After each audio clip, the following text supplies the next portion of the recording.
Scaly silver swimmers are delightful for Sardines. Catching to cooking.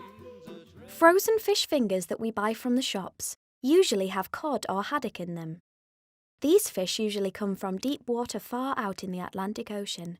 They are caught by fishing trawlers that are much bigger than Sam's. But sardines swim much closer to shore, and so a smaller boat like Sam's can be used to catch them. This kind of fishing is called inshore fishing, using smaller nets which are much better for our environment, because it stops something called overfishing.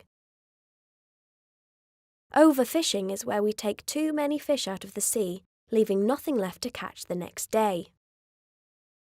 Did you know it's really easy to make your own fish fingers using fresh sardines like the ones that Sam catches?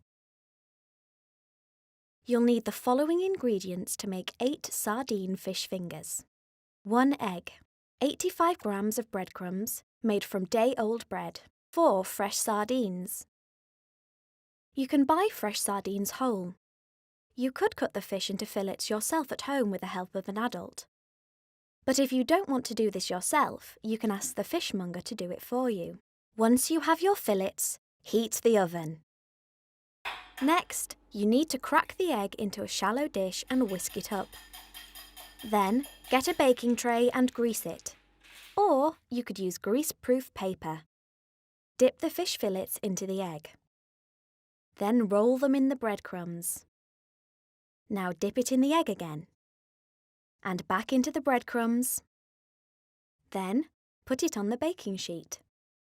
When you've dipped all 8 of your fillets, put them in the oven and bake for 15 to 20 minutes. They are cooked when the crumbs have gone golden brown.